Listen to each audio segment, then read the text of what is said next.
Good evening, great souls. Welcome.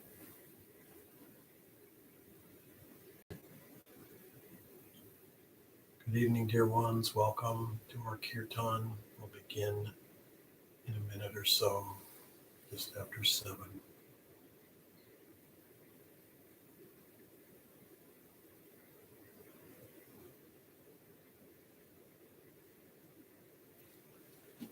Change the way the lights are here.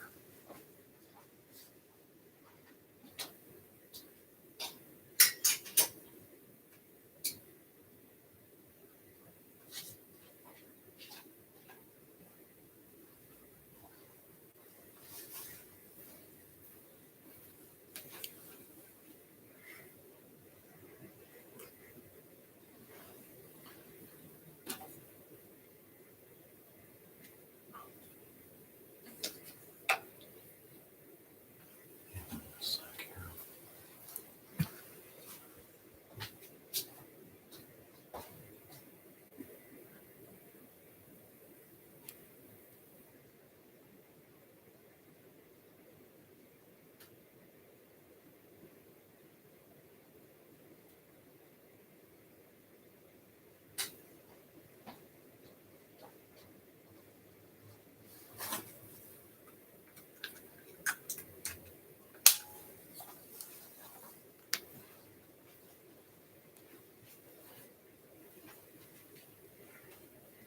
Welcome, dear ones. Let's begin this evening now with a prayer together. Divine Mother, Heavenly Father, beloved friend God, great masters of self-realization, Jesus Christ, Babaji Krishna, Lahiri Mahashaya, Swami Sri Yukteswarji, beloved Guru, Paramahansa Yoganandaji, all saints and sages, lovingly we bow at thy feet. Divine Mother, awaken within us the ability to offer our love, our devotion, unconditionally, completely, into thy light, into thy grace, as your channels. We are thine. Be thou eternally ours. Om. Peace. Amen.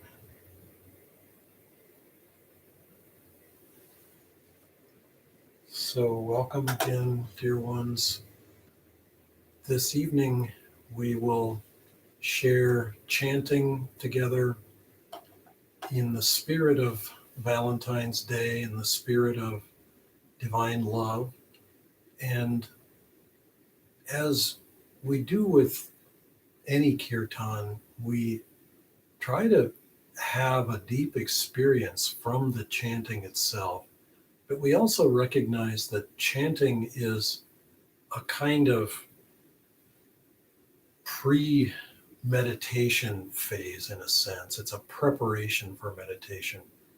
And so take the chants, each one, almost as if you were, we used to do something, Swami Kriyananda many, many years ago traveled in Europe and went to an event that he enjoyed very much, and we later replicated it in our way at Ananda Village. It was called an Evening of Enchantment. And what it featured was gourmet food with interspersed with beautiful classical music, in the case he was in Vienna, in the case of where he was. And we replaced that with his own music in Ananda events. But if you will think of this evening as the each chant represents a kind of nourishment, a kind of blessing to our hearts and to our souls. Take that moment in between the chants to actually dive fully unreservedly into the spirit of the chant so that you can bathe in the vibration, the blessing of the chant. Yogananda opened these doors. Many of these chants were spiritualized by him. Others were written by Swami Kriyananda and blessed by his consciousness and his devotion and dedication. So try to feel that. Try to feel that open doorway and pass through it in your own experience. So each chant will have a little pause afterwards. Could be just a few seconds, could be a few minutes, but just feel the grace of the chant continuing. Also feel that there are a number of us here in this experience. We may be sitting in our own living room individually, but feel that we are all sharing this together. And ultimately that others, because dozens and even hundreds of others will watch this later on, feel that their presence, even though seemingly dislocated in time, nevertheless, we're all here present now. We're all sharing this experience now. Whether now happens to be tomorrow or next week or next year, it's still now for the person experiencing it. So dive into the spirit of each chant and add your own blessing to it as well. Yes, this is not a typical kirtan in that we're not all present in the same physical location. But in another sense, this is a broader kirtan that embraces continents. People from all around the world can tune into this kirtan. So feel that. Divine love has no boundaries. This evening we're going to dive into that. Nirmala will share a number of deeply inspiring readings from the path, Swami Kriyananda's autobiography, and conveying that spirit, the spirit of devotion, the spirit of divine love. So we'll chant together now, and we'll begin with Door of my heart, open wide I keep for thee. Wilt thou come, just for once come to me? Will my days fly away without seeing thee, my Lord? Night and day, I look for thee night and day.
So as you'll see from these readings, Master worked with Swami a lot in developing devotion, and he was very strong with him that devotion is the most necessary thing on the path. Sincerity and devotion. And it doesn't come automatically. We have to put our energy into it. And so this is Master speaking to Swami Kriyananda. Devotion is the great purifier. A pure heart is the way to God. Get devotion. You must have devotion. Remember what Jesus said? Here he paraphrase the words of the gospel. Thou dost not reveal thyself unto the prudent and the wise, but unto babes. Swami Sri Yukteswar, a saint of wisdom if ever there was one, and therefore, so one might think, a saint more likely than most to endorse intellectual attitudes, said that love alone determines a person's fitness for the spiritual path. In his book, The Holy Science, he wrote, "The heart's natural love is the principal thing to attain a holy life. It is impossible for man to advance a single step towards salvation without it." The present age, alas, perhaps even more than most, affords little encouragement for the development of that all-surrendering love of which the saints have ever talked about. Mawkish sentimentality is the common judgment on deep feeling of any kind nowadays. An unfeeling heart is even admired by many as evidence of a scientific outlook. But the truth is that without love, no one can penetrate deeply into the heart of reality. For while emotions can and sometimes do cloud the mind, calm, pure love clarifies it and makes possible the subtlest intuition. So what we're talking about tonight is how to feel and develop more and more divine love in our hearts. Human love is ever imperfect, but as you'll see, we can love with God's love, and that changes everything. I'll read one more.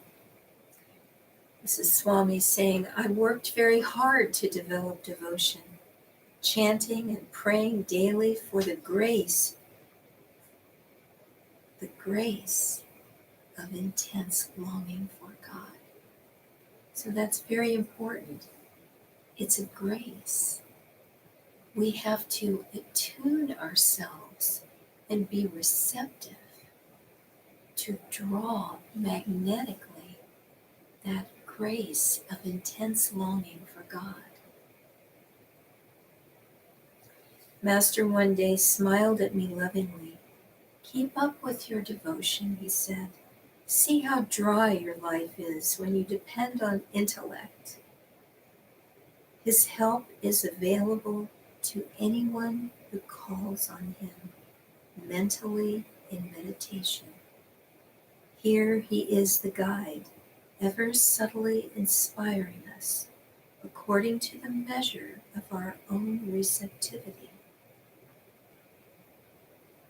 He will help us to make the right kind of spiritual effort."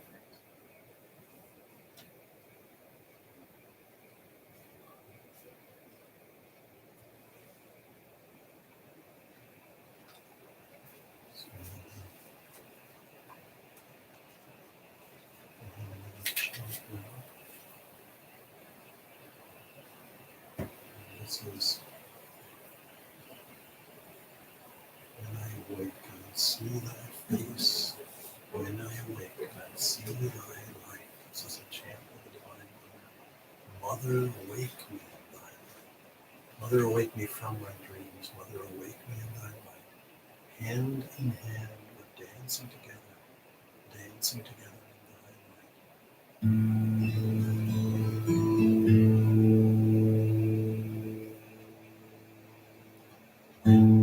Awake, I will see thy face. I will see thy face.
So this is another episode in Master helping Swami Kriyananda to develop devotion. Hard work was as important to our spiritual way of life as regular meditation. You must be intensely active for God, Master said, before you can attain the actionless state of union with Him. More than either work or meditation, however, he stressed the importance of devotion. Without love for God, he taught us, no one can find Him. Nightly, I chanted Master's translation of a song by the great Bengali saint Ram Prasad. Will that day come to me, Ma, when saying, Mother, Mother, my eyes will flow with tears. Gradually, I found myself becoming inwardly transformed. I began to think I had some cause for self-congratulation, when one day word came to me that Master had been talking with a group of the monks in Encinitas. During the course of the conversation, he had remarked lovingly, "Look at how I have changed, Walter." That was his name for certain. So Master got very proud of himself for developing devotion, but it was really the Guru working on him and working through him to change his consciousness. So if we want to develop devotion, let's pray to Master, pray to all the masters, that they help us in magnetically drawing that grace of intense love for God. I'll do one more reading, and then we'll have another chant.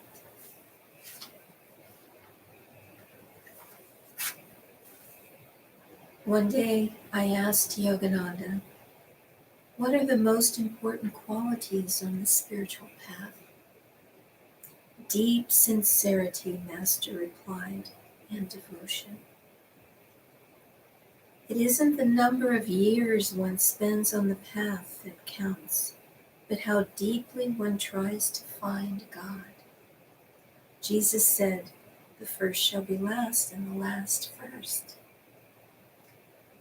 And Yogananda goes on, I once met a lady in the state of Washington. She was 80 years old, and all her life she'd been an atheist.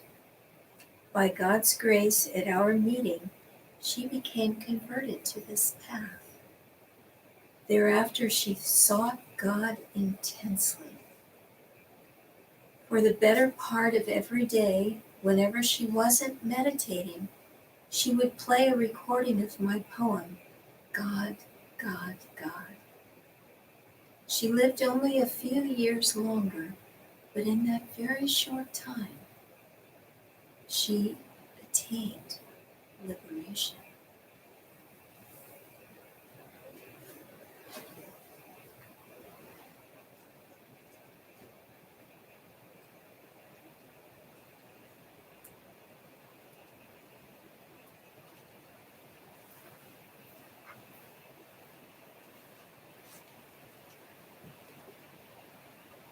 So we'll have one more chant and then short meditation after this next chant. From the sleep, Lord, I awaken. From this dream, Lord, I awaken. In thee I dive, in thee I rise, in thy seed. From the sleep, Lord, when you wake me. In thee I am born, in thee I die, to live forever in thee.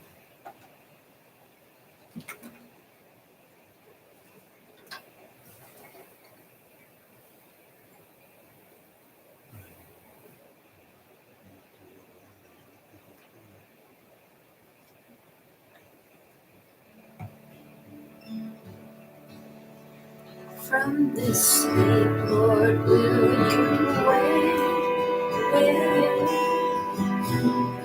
From this dream, Lord, will you wake?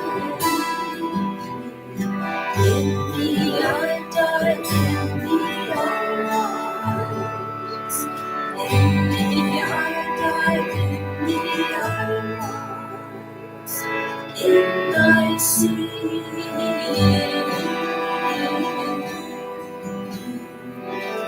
I see.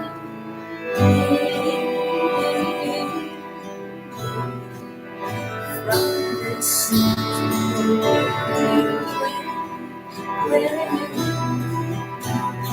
from this dream or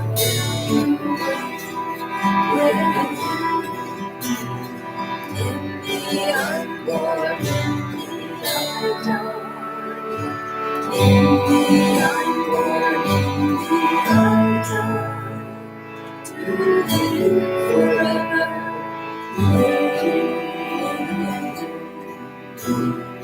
to live forever.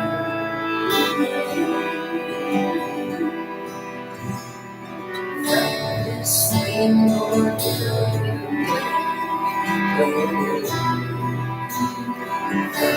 sleep, Lord,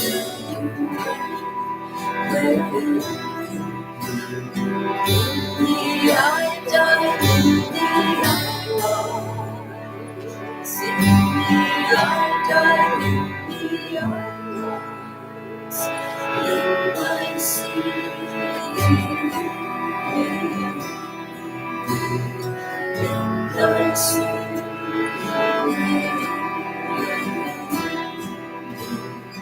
from this sleep, Lord,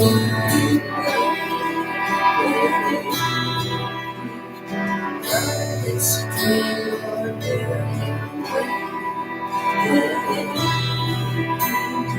in the unborn, in the unborn, in the unborn, to live forever,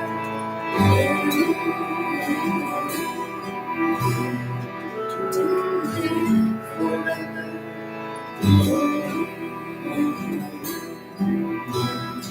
From this sleep,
The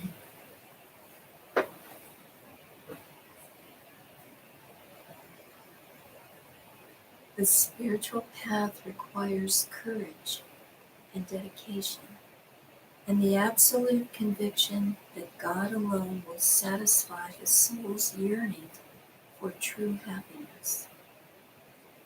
Those who take up the path for what Yogananda called its glamour, expecting only blissful visions and a soft, mossy trail strewn with rose blossoms of divine consolation, become discouraged when they find how often God neglects the moss and roses in favor of thorns. But for those who cling to their purpose with devotion, taking the path calmly, one day at a time, no test is ever too great. Obstructions then are seen to be blessings, for they give one the strength he needs to reach the heights.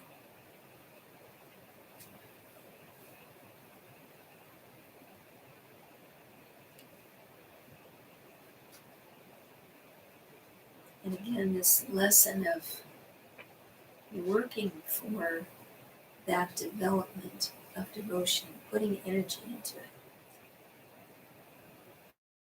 Yogananda was asked by a disciple who said, "I have such a great longing for God. Why should he take so long in coming to me?"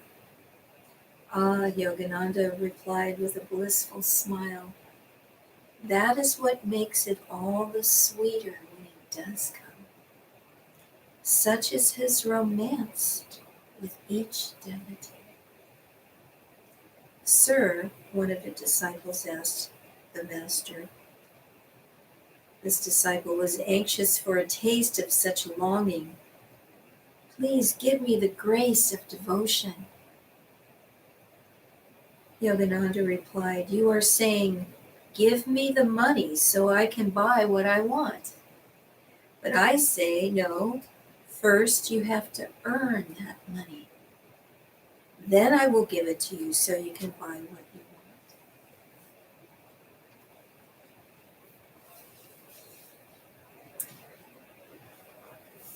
Devotion is the greatest protection against delusion. But that devotee can hardly be found whose devotion never wanes, who never experiences times of spiritual emptiness or dryness, or never feels the tug of worldly desires. What is one to do when what Master called the karmic bombs of restlessness and desires strike, particularly in the midst of a dry period? In preparation against such a time, it is important to fortify oneself with regular habits of meditation and with loyalty to one's chosen path. Once the habit of daily meditation becomes firmly established, one will cruise steadily through many a storm, succumbing neither to despondency when the way seems hard, nor to over-elation when it comes easily. Loyalty to one's chosen path nips in the bud the temptation to seek easier, pleasanter pathways to God, perhaps a more sympathetic teacher, or practices that make fewer demands on the ego. Loyalty is the first law of God, Yogananda often said. Master's reference was to that calm acceptance of one's own path, which admits of no change of heart, which can not be swayed by any obstacles that one might encounter on the way. This quality, alas, is not often stressed nowadays in America, except perhaps as the need for steadfastness to ambition. Ours is a tradition of pioneers, of men and women who repeatedly affirmed their freedom by pulling up roots and settling in new territory.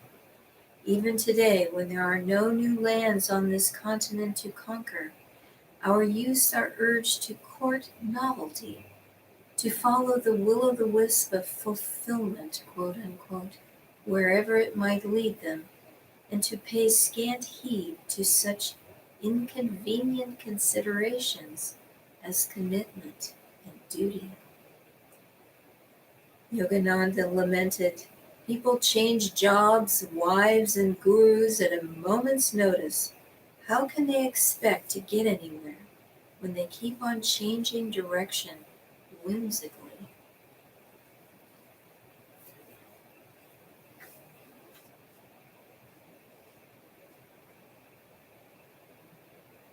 I asked Yogananda one day, this is Swami Kriyananda, asking him, "Sir, in what way ought one to love other people?"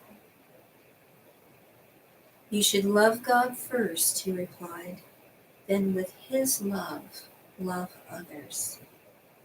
In loving people for themselves rather than as manifestations of God, you might get attached." Speaking of love another time, he said, "Human love is possessive and personal. Divine love is always impersonal. To develop devotion in the right way and to protect it from the taint of possessive personal love, it is better not to seek God above all for his love until one is highly developed. Seek him first of all for his bliss."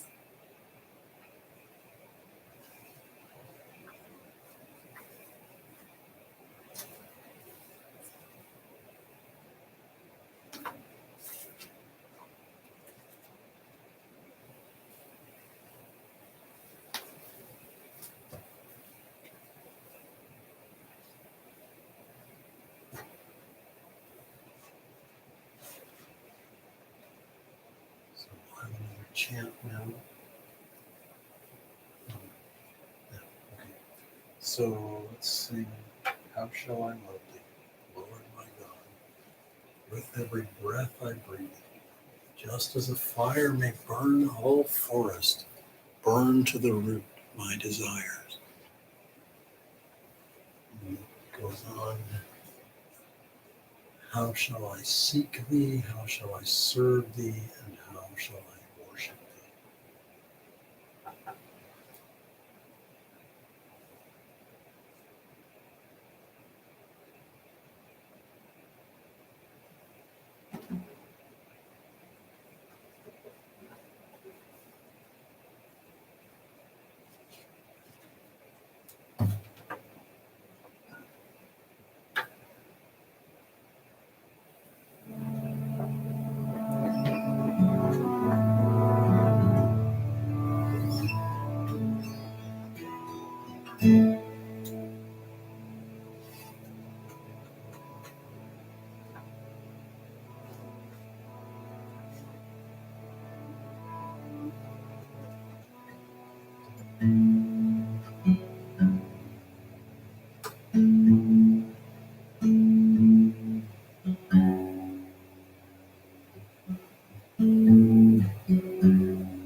How shall I seek thee, Lord my God? How shall I seek thee, Lord my God?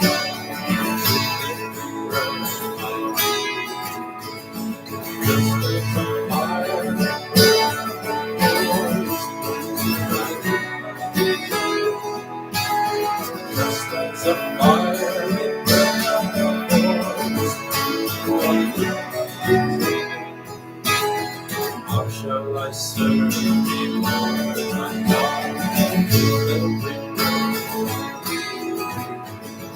shall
I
just as a fire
brings to the topic, divine love, and specifically, if we take Yogananda's words and some of the quotations that Nirmala has read, beautiful.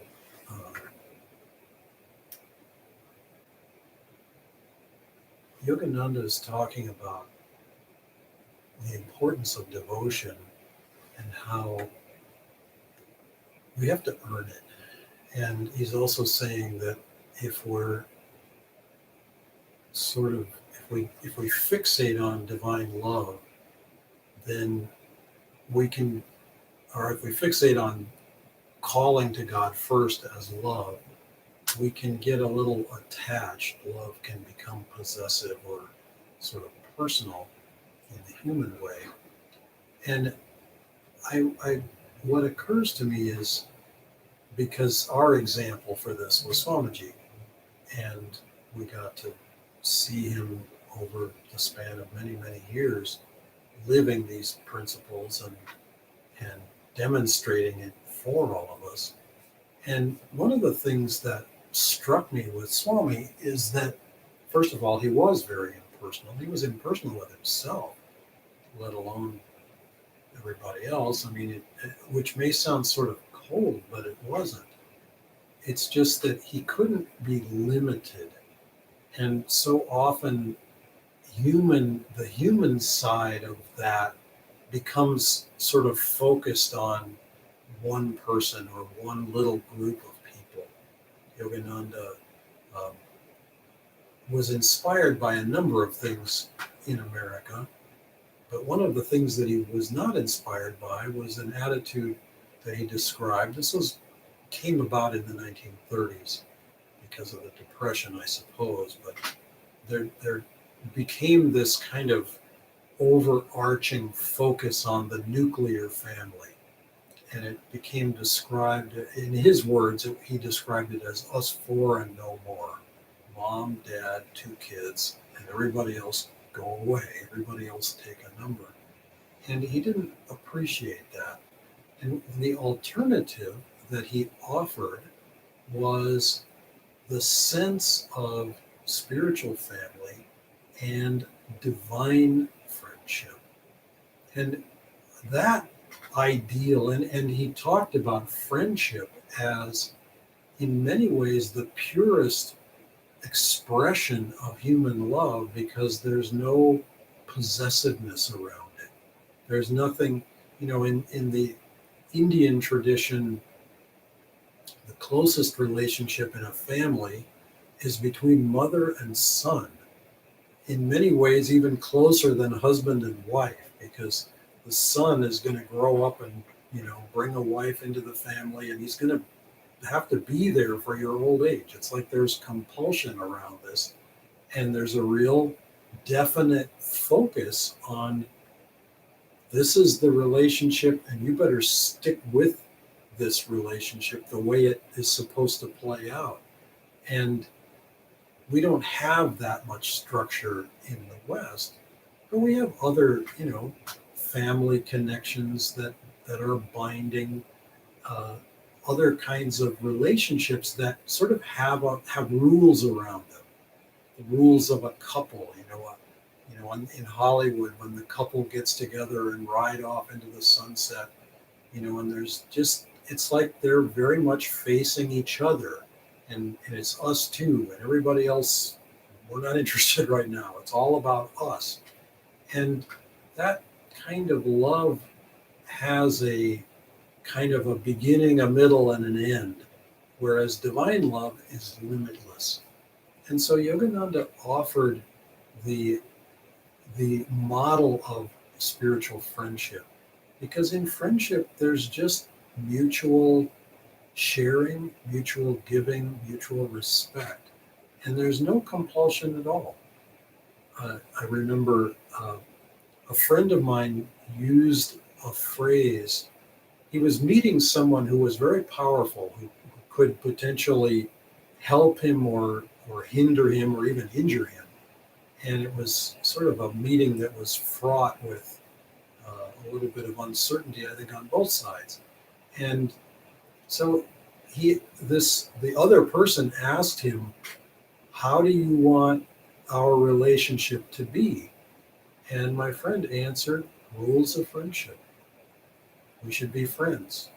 And, we treat each other respectfully and, try to help each other, and rules of friendship." And it's a good thing to keep in mind as a basis of how do we develop the expression of divine love in this world. We should try to be a friend to everyone. And this is what we saw with Swamiji. He could befriend the man who came to do his massage. And he did. He literally did. He bought the man a table, a massage table, because the man couldn't afford his own. And this happened once in India. And so many times people would approach him, and or he would get to know them, perhaps a shopkeeper, people with whom he had no other particular relationship. And yet in him somehow they found something very special. And so we could conclude, okay, well, Swamiji was a very special person. Well, he was, yes, that's very true. And Yogananda was a very special person as well. But if we say that and then sort of stop the conversation there, then we don't own and become the special people that we are, which is to say, to learn to become a divine friend to everyone. And that's, I think, the thing that impressed me in some ways the most about Swami is that he was everyone's friend. And you might think, okay, well, then the people who were close to him might feel a little bit less special because he's the friend to literally anyone. And he's equally a friend to that person. Now, in the world of lots of people, when hundreds and thousands of people are coming to see him, there's only so many people that he can have around him closely. But he treated everyone the same. He treated everyone with respect and sincerity. And that example is one that I think is helpful for all of us, because it's so easy to kind of fixate into this is this person, and they are the kind of be all end all of my friendship or my love.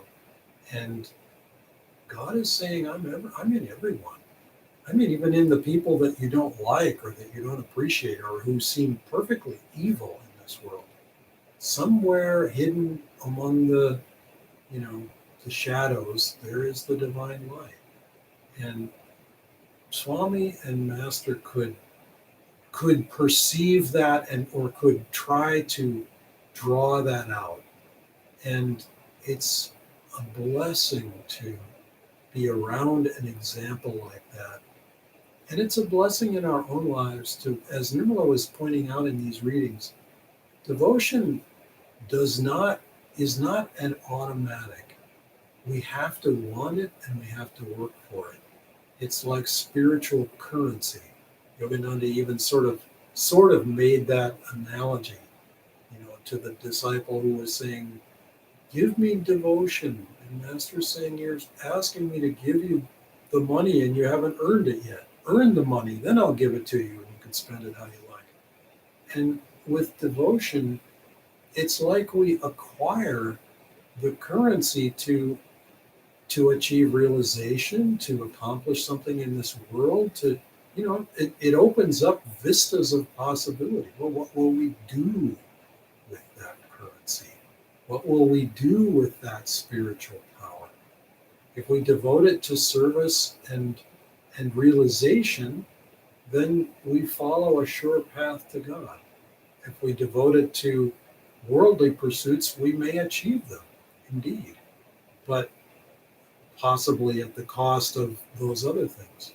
So it's just helpful to remember that devotion wants to rise back to God, to its source in God, Just as water wants to flow down the mountain towards the ocean, devotion wants to fly upward towards God.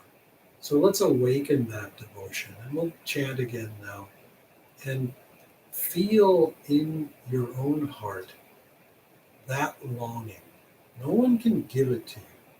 You have to have it. In a sense, this is a hard thing to say, but in a sense, you have to have suffered enough to feel in yourself, I am just tired of this worldly delusion and drama that goes on and on and on and never seems to end.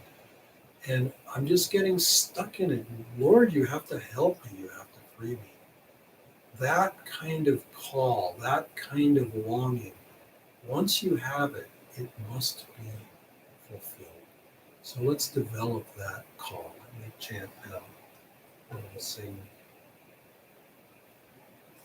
Engrossed is the bee of my mind on the blue lotus feet of my divine mother. Divine mother, my divine mother.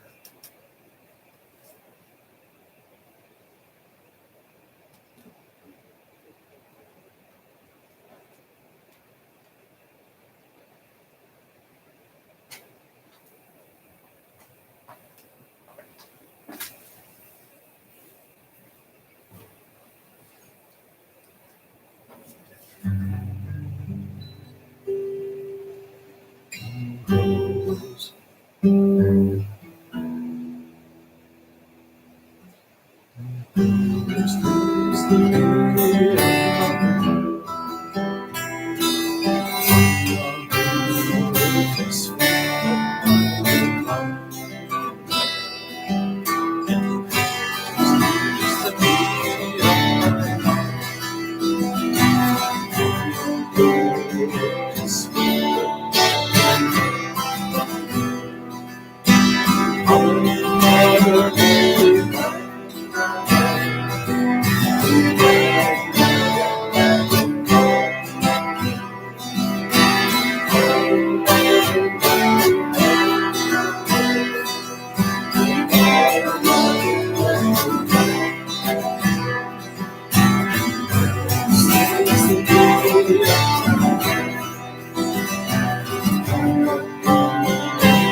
Receive divine love sorrows.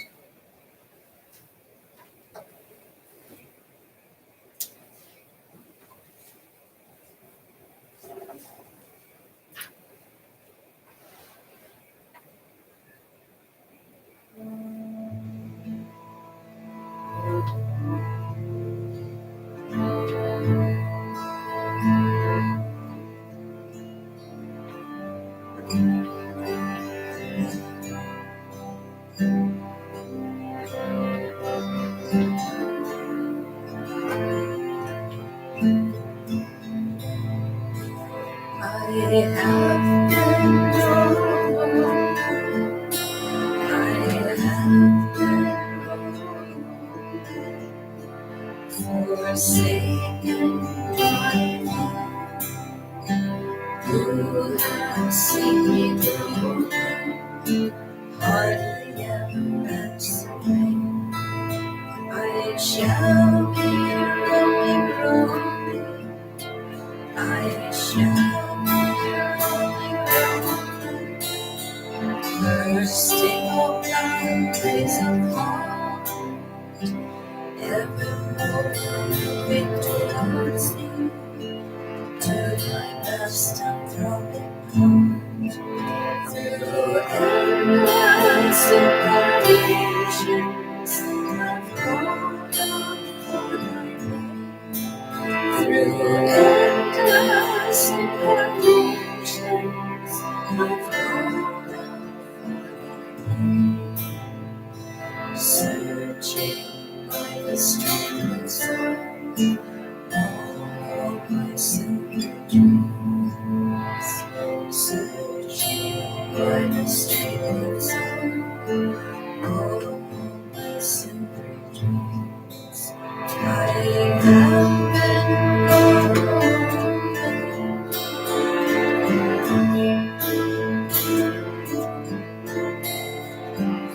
forsaken by who has seen me grow,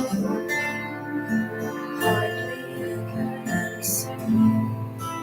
I shall be roaming, roaming.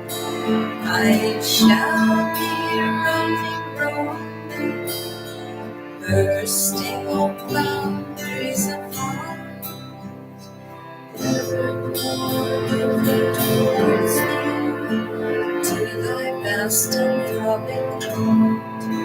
Through endless incarnations, I've called out for thy name. Through endless incarnations, I've called out for thy name. Searching by the streamlets of all my simple dreams, searching by the streamlets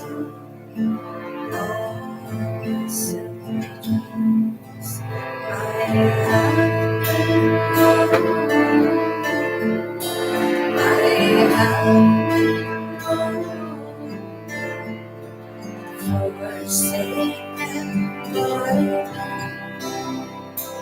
who has seen me grow, hardly ever listening.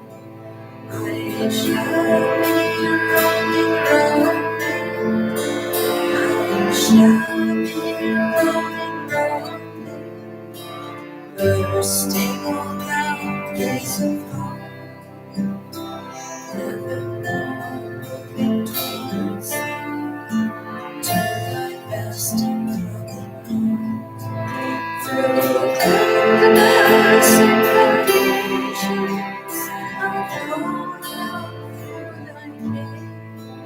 Through endless incarnations, I've gone out for thy name.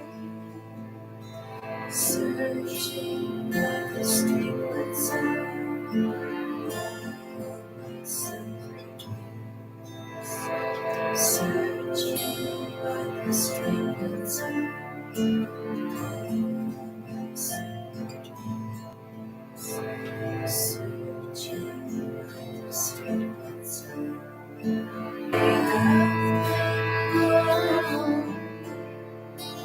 forsaken Lord,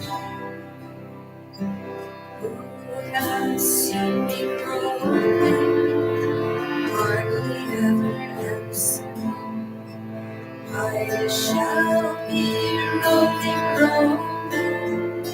I shall be roaming, roaming, bursting all boundaries of heart, evermore moving towards thee, to thy best and loving heart.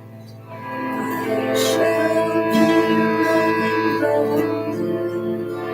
I shall be roaming, roaming, bursting all boundaries of heart, evermore moving towards thee, to thy best and loving heart, evermore moving towards thee, to thy best and loving heart, evermore moving towards thee, to thy best and loving.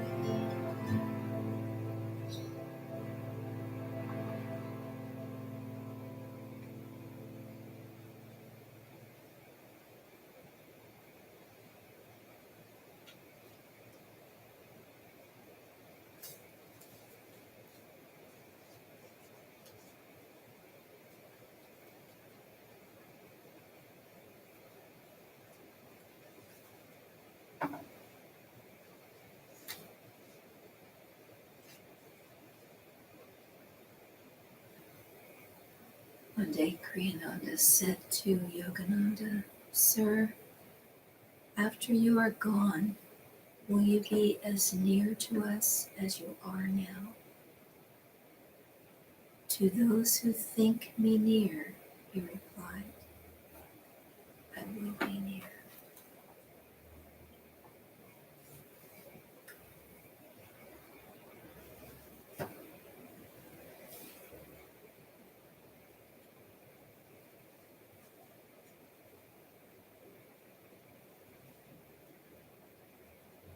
So conclude now with Jai Guru. Is that what you're doing? Okay.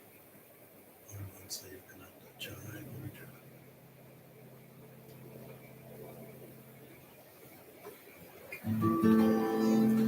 Jai Guru Jai Guru Jai.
Let's send this blessing out through waves of Om out into the world, bringing peace to hearts everywhere, bringing healing to all those in need. Please chant Om with us.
Peace.